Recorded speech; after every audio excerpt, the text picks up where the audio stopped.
Hello everybody and welcome back to BrittsBooks. I'm having some webcam issues today. It's not quite what it usually is. I don't know if it looks okay, but I'm just going with it because I can't figure it out.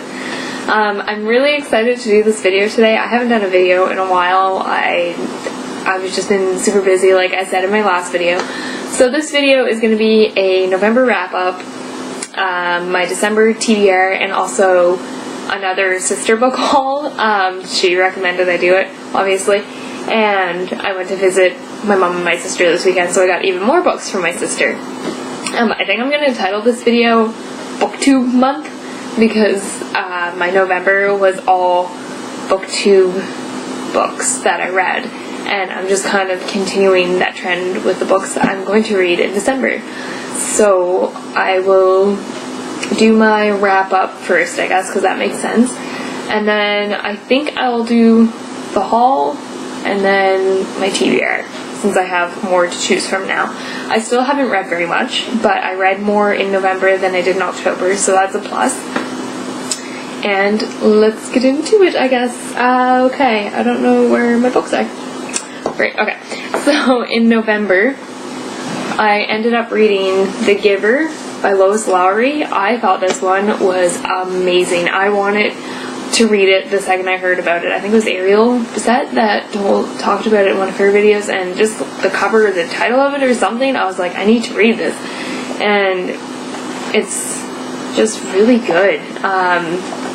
There's a society where there's one, it's not a giver, a receiver? There's one receiver, and then the giver is the person who gives the receiver all the memories of the society, like the pain and all of that.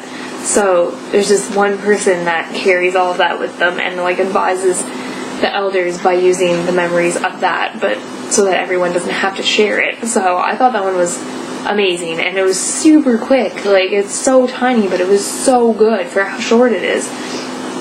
So I definitely recommend that. So that was my first one. Then I read Anna and the French Kiss next. I'll just say I did, by Stephanie Perkins. This was like, I was a huge young adult fan as a teenager because obviously I was a young adult, I was into it. So I haven't really been reading a whole lot of young adult.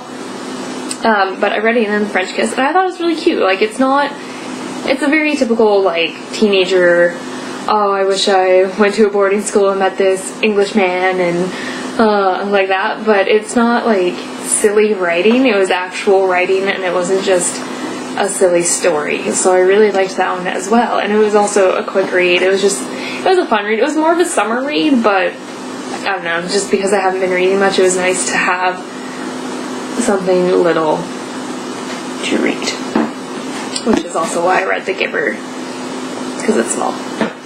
So the next one I read from my sister was The Curious Incident of the Dog in the Nighttime, a novel by Mark Haddon. This one is about like this guy's neighbor's dog gets killed, and then he goes around and tries to figure out who killed his neighbor's dog, but I believe he has autism as well.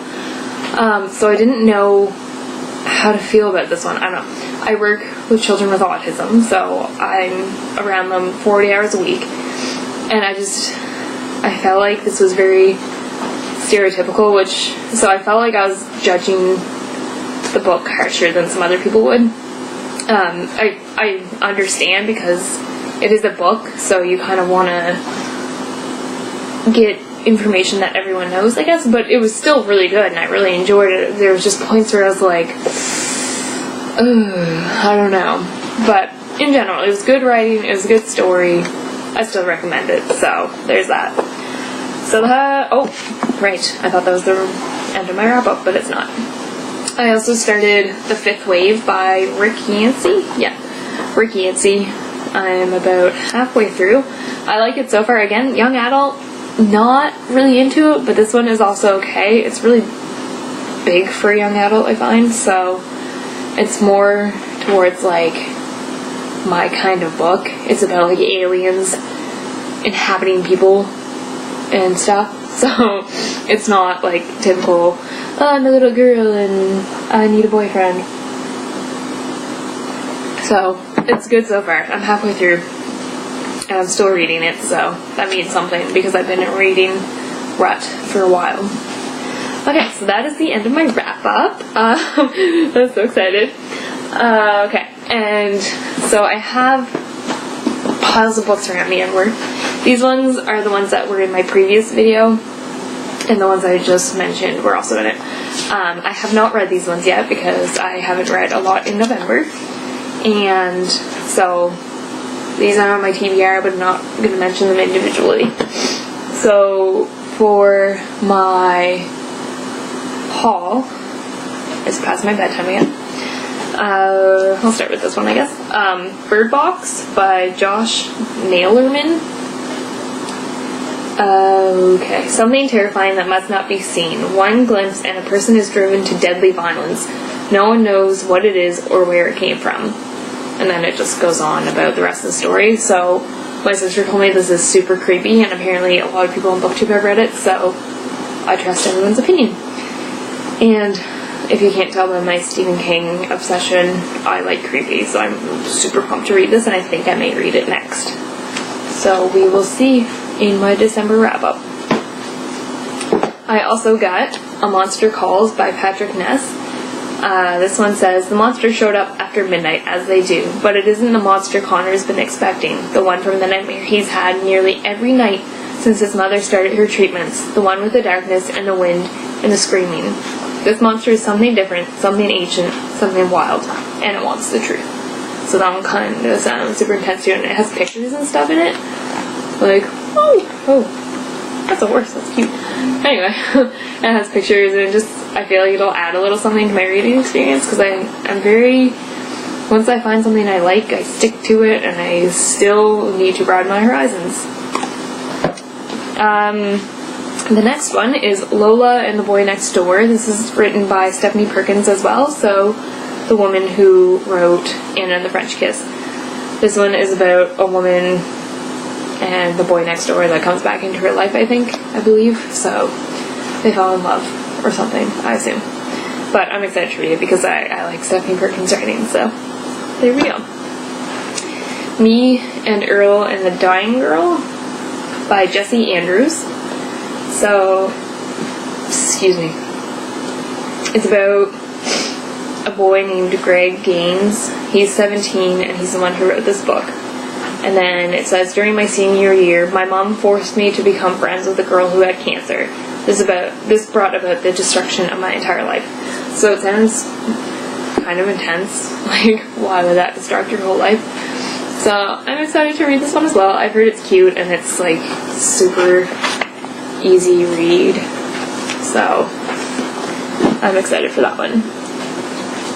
Okay, and then the next one I got from her is Dash and Lily's Book of Dares by Rachel Kahn and David Leviathan. I think I said that wrong. I watched too much Supernatural. So this one says, Lily has left a red notebook full of challenges on her favorite bookstore shelf, waiting for just the right guy to come along and accept its dares. Dash, in a bad mood during the holidays, happens to be the first guy to pick up the notebook and rise to its challenges. What follows is a whirlwind romance as Dash and Lily trade dares, dreams, and desires in the notebook they pass back and forth at locations all across New York City. But can their in-person selves possibly connect as well as their notebook versions? Or will their scavenger hunt end in a comic mismatch of disastrous proportions? That's the first time I read the back of that, so I actually think this sounds really cute. And it's also small. I'm liking the trend of small books being lent to me because they're easy to read. Yeah, that sounds really cute, so I'm kind of excited to read it. And apparently it's by the same people who wrote Nick and Nora's Infinite Playlist, which I didn't know. Awesome. This is another one I'm excited for, The Rosie Project by Graham Simsian. And I believe it's just this guy looking for a certain kind of wife. Don Tillman has a brilliant scientific mind, but social situations confound him. He's never had a second date, and so, in the evidence-based manner in which he approaches all things, he embarks upon the Wife Project, a 16-page questionnaire to find the perfect partner. Then in walks Rosie Jarman.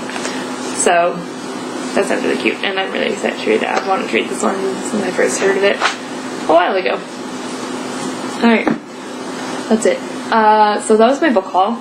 I thought my TBR would be different, but it's actually just all those books that I mentioned.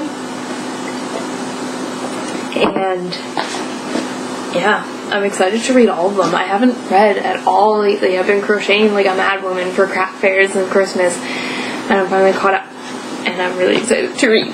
So I will let you guys know how that goes. I might do a review soon. I feel like doing a review. I just don't know which book I would want to do it on.